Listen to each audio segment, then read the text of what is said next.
At yun na nga po, isang magandang umaga po.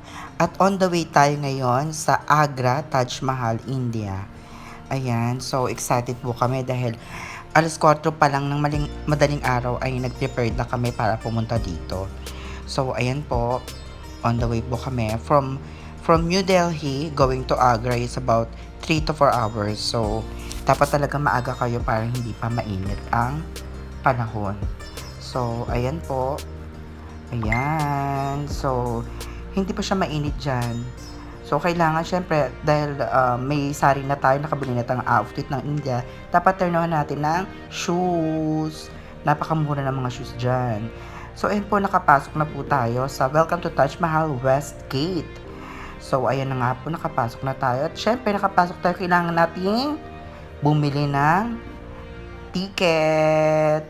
So, ayan nga po, bibili tayo ng ticket. So, ang bibili ng ticket ngayon ay si Ate Panching para hindi po aberya sa pila kasi medyo mahaba-haba po ang pila. At iba po ang pila ng mga foreigners sa mga lokal. So, ayan po.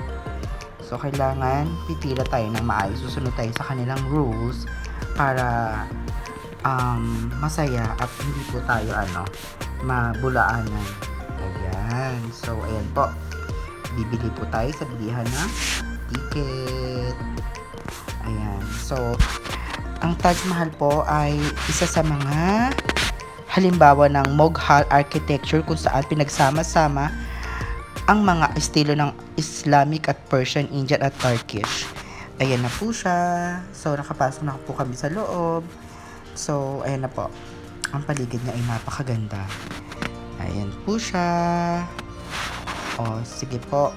Ayan po ang loob ng Taj Mahal. So, abang dyan po kami, hinahantay po namin ang aming tourist guide. Kailangan po ng ating tourist guide para po ma-explain po ang bawat sulok at estilo ng Taj Mahal para mas maintindihan natin ang history ng Taj Mahal.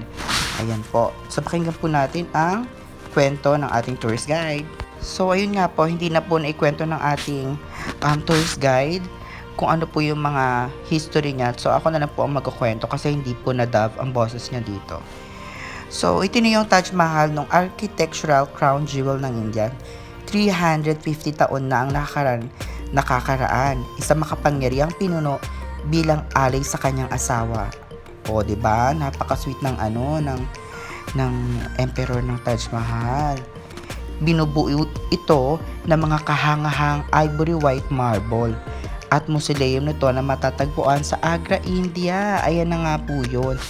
Puro po yan, puro marble po siya. Original. At ang marble pala ay malamig, hindi po siya mainit kahit naarawan siya. Yun ang sabi sa amin ng tourist guide. Ayan. So, syempre, once in a lifetime chance, kaya ginrab ko na rin ang mga eksena na ito para sa Instagram photoshoot. Ayan, sige, rampa natin.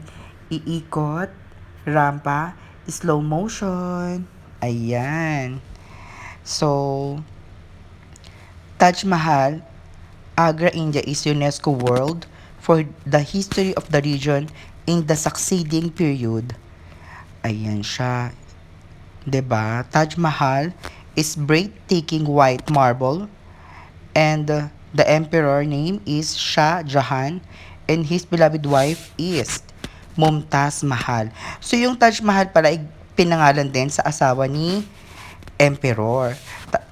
Sa emperor ay marami siyang asawa, pero pero itong si Mumtaz Mahal ang isa sa kanyang favorite wife.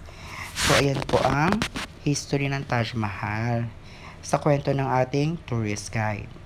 So, yan. Ito pa rin ang shot natin para sa ating Instagram photoshoot.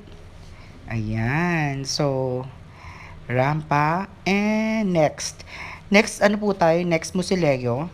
Ayan. So, dito sa Taj Mahal na to, sa next Musileo is, may kita natin ito na medyo mainit na tong part na to kasi wala po siyang masyadong puno dyan. Kaya grabe, kaya pag pumunta kayo dyan, dapat magbaong kayo ng tubig at kung maaari may payong, magpayong na kayo at pamaypay. Kasi nung pumunta kami dyan, hindi namin, marami kasi sinasabi na bawal magdala ng ganito, bawal magdala ng ganyan, pero hindi naman po pala. So, that's it for now, guys. Thank you for watching. Hoping to see you again for my next vlog. God bless you all and shukriya, namaste, India!